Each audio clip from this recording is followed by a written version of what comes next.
କଥାକାର ଅଡିଓ ବୁକ୍ସର 88ତମ ପ୍ରସ୍ତୁତି ଗୋଦାବରୀଶ ମହାପାତ୍ରଙ୍କର ଲିଖିତ ଏକ ଶିଶୁ ସାହିତ୍ୟ ଗଳ୍ପ କପାଳ ଲିଖନ କେ କରିବ ଆନ।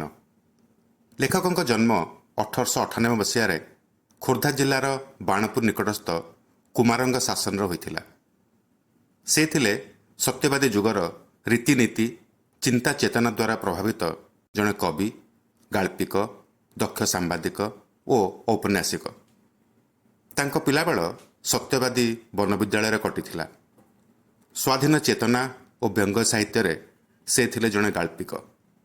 ତାଙ୍କ ସମ୍ପାଦିତ ନିଆଖୁଣ୍ଟା ପତ୍ରିକା ଓଡ଼ିଶାରେ ସାମାଜିକ ଓ ରାଜନୈତିକ ଦୋଷ ଦୁର୍ବଳତାକୁ ଖୋଲାଖୋଲି ପ୍ରକାଶ କରିଥିଲା, ଯାହା ତାଙ୍କୁ ଜଣେ ସୁପରିଚିତ କଥାକାରର ମାନ୍ୟତା ଦେଇଥିଲା। 1957 ମସିହାରେ ସେ ଏକ ଶିଶୁ ପତ୍ରିକା ଟୁଆଁ ଟୁଇଁ ପ୍ରକାଶିତ କରିବା ଆରମ୍ଭ କରିଥିଲେ।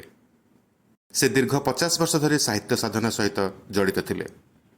ଗୋଦାବରୀଶ ଜାତୀୟତାବୋଧ, ସମାଜ ସଚେତନତା, ପଲ୍ଲୀ ଜୀବନ ପ୍ରତି ଆକର୍ଷଣ ଓ ମଣିଷ ପ୍ରତି ସମବେଦନା ପ୍ରଭୃତି ହାସ୍ୟରସ ଦେଇ ପ୍ରକାଶ କରିଛନ୍ତି। ତାଙ୍କର ତିରୋଧାନ ହୋଇଥିଲା 1965 ମସିହାରେ। 1966 ମସିହାରେ ତାଙ୍କୁ କେନ୍ଦ୍ର ସାହିତ୍ୟ ଏକାଡେମୀ ପୁରସ୍କାରରେ ସମ୍ମାନିତ କରାଯାଇଥିଲା। 1959 ଏବଂ 1962 ମସିହାରେ ତାଙ୍କୁ ଦୁଇଥର ଓଡ଼ିଶା ସାହିତ୍ୟ ଏକାଡେମୀ ପୁରସ୍କାରରେ ସମ୍ମାନିତ କରାଯାଇଥିଲା। ଗୋଦାବରୀଶ ମହାପାତ୍ରଙ୍କର କିଛି ଅମର ଓ କାଳଜୟୀ କାହାଣୀ ହେଲା ମାଗୁଣୀର ଶଗଡ଼, ନୀଳ ମାଷ୍ଟ୍ରାଣୀ, ଈଶ୍ୱରଙ୍କ ପାଖକୁ ଚିଠି, ମୁଁ ଦିନେ ମନ୍ତ୍ରୀ ଥିଲି ଏବଂ ପଲ୍ଲୀ ଛାୟା। ତାଙ୍କର କିଛି ଉପନ୍ୟାସ ହେଲା ବନ୍ଦୀର ମାୟା, ରାଜଦ୍ରୋହୀ ଏବଂ ବିଦ୍ରୋହ। ତାଙ୍କର କବିତା ସଂକଳନ ବଙ୍କା ଓ ସିଧା ପାଇଁ ତାଙ୍କୁ କେନ୍ଦ୍ର ସାହିତ୍ୟ ଏକାଡେମୀ ସମ୍ମାନ ଦିଆଯାଇଥିଲା। ତାଙ୍କର କାଳଜୟୀ କବିତା ହେଉଛି ଉଠ କଙ୍କାଳ। ଆଜିର କାହାଣୀ ଶିଶୁମାନଙ୍କ ପାଇଁ ଉଦ୍ଦିଷ୍ଟ, କିନ୍ତୁ ବୟସ୍କମାନେ ମଧ୍ୟ ଏ କାହାଣୀଟିକୁ ଉପଭୋଗ୍ୟ ଯୋଗ୍ୟ ପାଇବେ। ଆଜିର କାହାଣୀ ପ୍ରସ୍ତୁତ କରିଛନ୍ତି ସୁବେଳା ପଟ୍ଟନାୟକ। ଆସନ୍ତୁ ତାଙ୍କ କଣ୍ଠରେ ଶୁଣିବା କପାଳ ଲିଖନ କେ କରିବ ଆନ।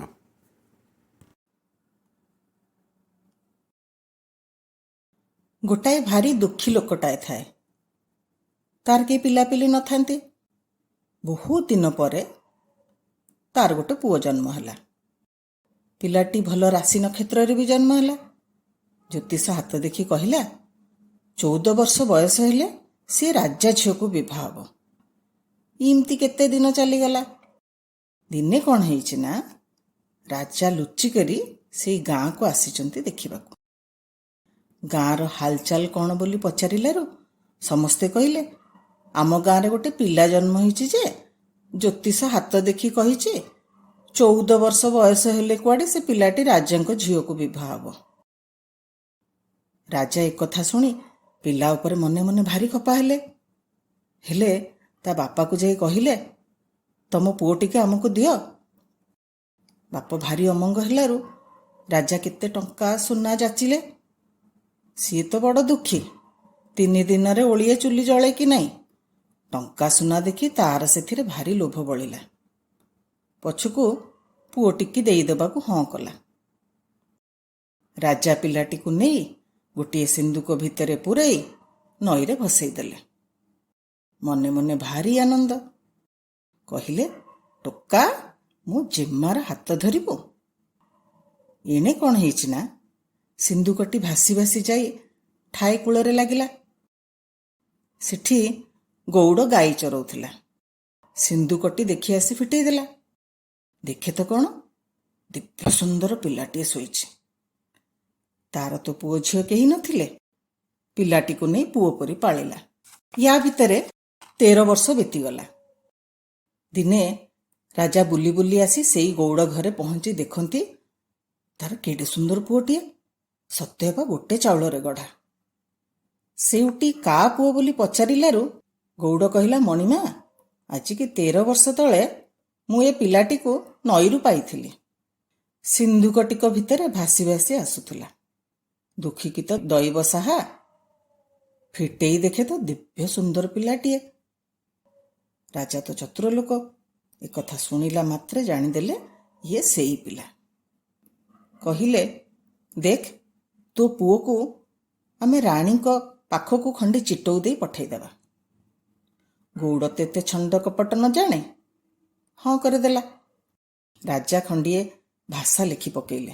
ସେଥିରେ ଲେଖିଲେ, ଏ ପିଲା ପହଞ୍ଚିଲା କ୍ଷଣି ୟାକୁ ହାଣି ପକେଇବ। ପିଲାଟି ଭାଷା ଖଣ୍ଡିକ ଧରି ଯାଉଥାଏ। ଖଣ୍ଡେ ଦୂର ଯାଇଛି, ବାଟ ବଣା ହେଲା ଯେ ଯେତେ ଖୋଜିଲା ଆଉ ବାଟ ପାଇଲାନି। ଶେଷକୁ ସଞ୍ଜ ବେଳକୁ ବନସ୍ତ ଭିତରେ ଗୋଟେ କୁଡ଼ିଆ ଘର ଦୁଆରେ ଆସି ପହଞ୍ଚିଲା। ବୁଢ଼ୀଟିଏ ଦୁଆର ଜଗି ବସିଥିଲା। କହିଲା, କିରେ ପୁଅ, ଏଠିକୁ କାହିଁ ଅଇଲୁ? ଇଏ ତ ଚୋରଙ୍କ ବସା ଘର। ଅଇଲେ ତତେ ଆଉ ପ୍ରାଣରେ ରଖିବେଟି? ପିଲାଟି ତ ଦିନଯାକ ବୁଲି ବୁଲି ହାଲିଆ ହେଇଥିଲା। କହିଲା, ଯାହା କହିବେ କୁହନ୍ତୁ, ମୁଁ ଏଠି ଶୋଇଲି। ୟା କହି ଭାଷା ଗଣ୍ଡିକ ଚାଳରେ ଖୋସି ଦେଇ ଶୋଇପଡ଼ିଲା। ଘଡ଼ିଏ ଗଲାରୁ ଚୋରମାନେ ଆସି ପହଞ୍ଚିଲେ। ଦେଖିଲେ ଦିବ୍ୟ ସୁନ୍ଦର ପିଲାଟି ଶୋଇଛି। ଜଣେ ଚାଳ ଦରାଣ୍ଡୁ ଦରାଣ୍ଡୁ ଭାଷା ଖଣ୍ଡକ ତା ହାତରେ ପଡ଼ିଗଲା। ସିଏ ଫିଟେଇ କରି ପଢ଼େ ତ ଏମିତି ଏମିତି ଲେଖା ହେଇଛି। ଚୋର ଜାତି ତ ଭାରି ଖଣ୍ଟିଆ। କ'ଣ କଲା ନା, ସେ ଭାଷା ଖଣ୍ଡିକ ଚିରି ପକେଇଲା। ଆଉ ଖଣ୍ଡେ ଭାଷା ଲେଖିଲା ଯେ ସେଥିରେ ଲେଖିଲା, ଇଏ ପିଲା ଗଲା ମାତ୍ରେ ଆକୁ ଜେମାକୁ ଆମର ବିଭା କରାଇଦବ। ଲେଖିସାରି ଭାଷା ଖଣ୍ଡିକ ପୁଣି ସେଇଠି ଚାଳରେ ଖୋସି ଦେଇ ତା ମନ୍ତେ ସିଏ ଶୋଇଲା।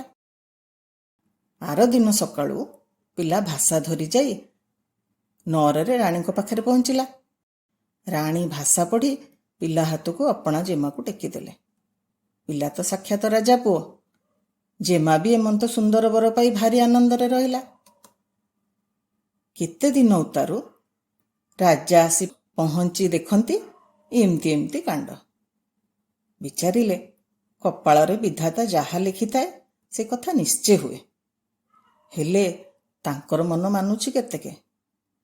ଟୋକାଟାକୁ ଡାକି କହିଲେ, ସମୁଦ୍ର ଆରପଟେ ପର୍ବତ, ପର୍ବତ ଭିତରେ ଖୋଲ, ଖୋଲ ଭିତରେ ଅଛି ଏକ ଅସୁର, ତା ମୁଣ୍ଡରେ 3ଟି ସୁନା ବାଳ। ଯିଏ ସେ ବାଳ 3ଟି ଆଣିମ, ସିଏ ଏକା ଆମ ଜେମାକୁ ବିଭା ହବ। ଟୋକା ଏ କଥା ଶୁଣି ଅସୁରଠୁ ସୁନାବଳ ଆଣିବାକୁ ଯିବାକୁ ହମରିଦେଲା। ଯାଉ ଯାଉ ଏକ ଗାଁରେ ଯାଇ ପହଞ୍ଚିଲା ଯେ ସେ ଗାଁରେ କ'ଣ ହେଇଛି ନା, କୂଅଟିଏ ଅଛି। ସେଇ କୂଅରେ କୁଆଡ଼େ ଗୋଟେ ଝର ପଡ଼ିଥାଏ ଯେ ଯେତେ ପାଣି ଯିଏ ନଉନା କାହିଁକି କୂଅ ଆଉ ଶୁଖେ ନାହିଁ। ହେଲେ ଏବେ ଆଉ ସେ ଝର ବହୁନାହିଁ। ଗାଁ ଲୋକେ ସେ ଟୋକାଟାକୁ 2 ବଳଦ ସୁନା ଯାଚିଲେ।